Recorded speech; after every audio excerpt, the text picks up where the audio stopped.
vou falar um pouquinho de onde a gente se baseia para trabalhar aqui na Coordenadoria de Convênios. A gente usa como base a Lei 8.666, de 93, que trata de licitações e contratos e se aplica em alguns casos aos convênios, no que se aplica, como a própria lei diz.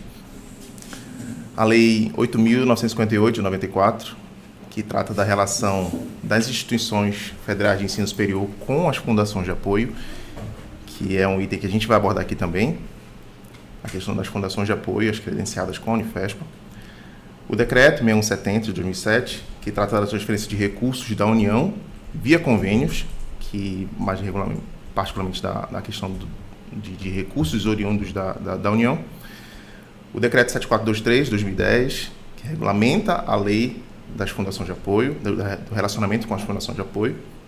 A Lei 13.019, de 2014, que trata da relação da administração pública com as organizações da sociedade civil. A Portaria Interministerial 424, de 2016, que regulamenta o SICOMV, o uso do SICOMV, quando há transferência de recursos da União. E algumas outras legislações e normativos que se aplicam no que a gente vai falar aqui. Dentro da Unifespa, a gente tem alguns outros normativos, quais sejam a Portaria 1980, de 2017, que trata da carga horária de projetos, da carga horária alocada em projetos, os projetos que geram o plano de trabalho, que geram os acordos a serem celebrados. A Resolução número 5, de 2014, que trata dos valores de bolsas e ressarcimentos, a Unifespa, que a gente vai falar também um pouquinho sobre isso aqui. A Instrução Normativa número 3, de 2018, que trata especificamente da execução e do acompanhamento desses ajustes celebrados. Inclusive, a gente está trabalhando já numa atualização dela, está iminente a publicação de uma versão atualizada. E aqui, particularmente, vamos falar sobre os tipos, como eu mencionei agora há pouco. Tudo origina do projeto, né? O projeto elaborado, ele vai desencadear em algum tipo de ajuste a ser celebrado. No caso, se ele for sem transferências de recursos, ele pode ser um protocolo de intenções, que é algo bem mais simplificado, é algo bem mais amplo e mais vago. É como se fosse o início de uma relação entre uma instituição e outra, para um começo de aproximação, para começar a trabalharem juntas. Tem também o acordo de cooperação técnica, que já tem algo mais definido, algo mais concreto, um objeto bem definido, um prazo determinado, as metas bem estipuladas. E a particularidade do acordo de cooperação técnica é que ele não envolve transferência de recursos financeiros. O protocolo de intenção, ele pode gerar um acordo de cooperação técnica ou simplesmente o projeto pode gerar diretamente um acordo de cooperação técnica. Não precisa passar obrigatoriamente por um protocolo de intenção para gerar um acordo de cooperação técnica. Existe também a possibilidade do projeto gerar um ajuste com transferência de recursos. Nesse caso, ele pode gerar um convênio, que, de fato, no plano de trabalho, a previsão de transferência de recursos entre as unidades, as instituições que celebraram o instrumento. Pode ser um termo de execução descentralizada, que já é mais especificamente entre órgãos da administração pública federal, quando há uma descentralização de recursos direta entre um e outro ente federal. Pode gerar também o contrato fundacional, que é quando entra a fundação de apoio como intermédio para executar um projeto. E, tanto com transferência de recursos quanto sem transferência de recursos, pode ocorrer um acordo internacional. Esse já é um pouco mais atípico, porém é bem presente na Unifespa. Vamos falar um pouco do projeto agora. O projeto, ele tem que ter uma ação que tenha um fim comum de interesse da IFES e as entes parceiras. É como se fosse um esboço do que as instituições almejam alcançar com a execução das ações do projeto. Ele se caracteriza como uma atividade não regular da instituição, ou seja, não é algo que a gente desenvolva normalmente aqui. Ele é algo que não está previsto como algo regular, como algo normal a ser executado pela universidade. Ele tem um tempo de execução fixo, determinado, ele obrigatoriamente tem que prever esse tempo de execução, bem como cada etapa vai ser executada em qual período. Ele obrigatoriamente tem que ser classificado como ensino, pesquisa, extensão ou desenvolvimento institucional. Um deles, a gente não tem como enquadrar ele em um ou outro. Pode ser que ele tenha relação com mais de uma classificação, porém, na hora de montar o projeto, a gente precisa designar um desses 4. Lembrando que o desenvolvimento institucional, ele é único e exclusivamente de uso da administração superior, da reitoria, do gabinete da reitoria. Quando um projeto é encabeçado por eles, e aí ele pode ser enquadrado como desenvolvimento institucional. Os outros projetos têm que ser enquadrados como ensino, pesquisa ou extensão. Ele precisa ter um objeto definido, como eu mencionei agora há pouco, as suas metas e os resultados esperados. Essas metas precisam ser caracterizadas, precisam ser quantificadas, precisam ser delimitadas com um certo período de tempo para serem alcançadas. E o objeto é o global, é o principal. O projeto ele aparece de acordo com uma necessidade ou uma oportunidade que a gente presencia no tempo. Então, às vezes, a universidade precisa desenvolver algo que não está previsto na atividade regular dela, ou então existe a oportunidade de desenvolver um projeto, uma ação junto com outro ente que tenha também esse interesse. Então, vai muito da necessidade ou oportunidade, ou então um mix das duas para a elaboração desse projeto. Ele precisa de uma definição de escopo geral, como se fosse como é que eu posso dizer, Raíssa? Como se fosse um norte do projeto para ser executado. Como eu já falei agora há pouco, ele precisa ter esse enquadramento, né, de ensino, pesquisa, extensão ou desenvolvimento institucional.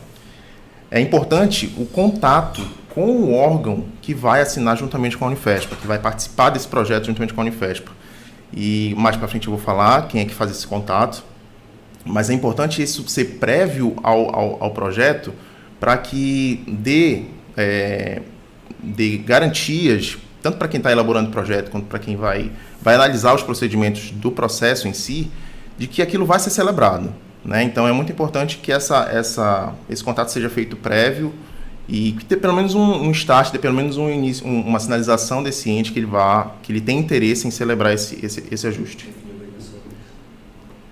Aqui a gente define também as metas específicas, né? Então, nessas metas aqui a gente pode também elencar o que vai ser feito durante cada etapa do ajuste, e também a gente pode elencar quais as obrigações, em qual parte vai entrar cada partícipe do projeto, do ajuste. Então, cada qual vai fazer a sua parte para alcançar aquele objeto geral. As obrigações das partes, como eu falei agora há pouco, como eu mencionei. Então, é importante que esteja claro no projeto, na elaboração do projeto, o que cada partícipe vai fazer, para que não venha, durante a execução do projeto, ter algum ruído, algum mal-entendido, alguma má definição do que cada um tem que fazer. No projeto tem que ter todos os elementos necessários para a elaboração do plano de trabalho, que é o primordial aqui para a execução do projeto. Quem atua no processo, né, da elaboração do projeto, do plano de trabalho? O coordenador.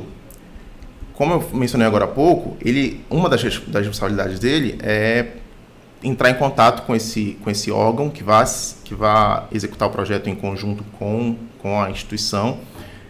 Bom, ele é responsável pela concepção e instrução do processo, ele vai elaborar o projeto, ele vai quantificar as etapas do projeto, vai delimitar os resultados esperados e ele é responsável também por instruir o processo de requisição de celebração, para de fato o acordo, o instrumento ser celebrado. Ele é responsável também pela execução do projeto, pelo acompanhamento da execução de cada etapa que ele previu lá na elaboração, inclusive entrando em contato com as partes envolvidas, com as suas obrigações, cobrando suas obrigações já previstas no plano de trabalho. Ele é responsável também pela emissão de relatórios, e quando eu digo relatórios parciais, relatórios semestrais e relatório final, né?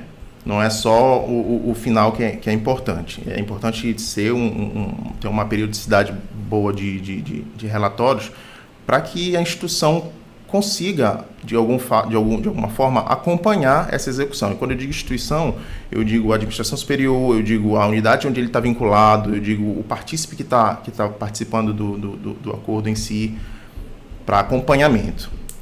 E também para a questão da transparência, que todos esses relatórios, os instrumentos assinados, o plano de trabalho, tudo a gente faz um controle de transparência no nosso site, e que isso é importante como forma de prestação de contas para a sociedade.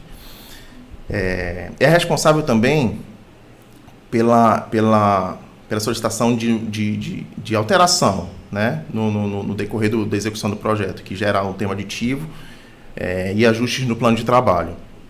Então, se ele perceber de alguma forma, ou então que algum evento ocasionou na obrigação de alteração, de previsão de uma coisa a mais durante o processo de execução do plano de trabalho, ele precisa fazer essa solicitação formal para que seja adequada para a realidade onde ele está inserido.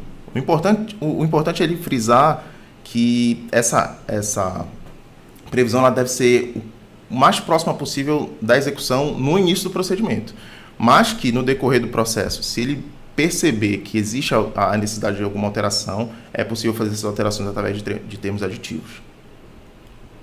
Existem também os fiscais. E quando eu digo fiscais, eu digo relativamente a ajustes e acordos firmados quando há transferência de recursos financeiros, quando há transferências de dinheiro.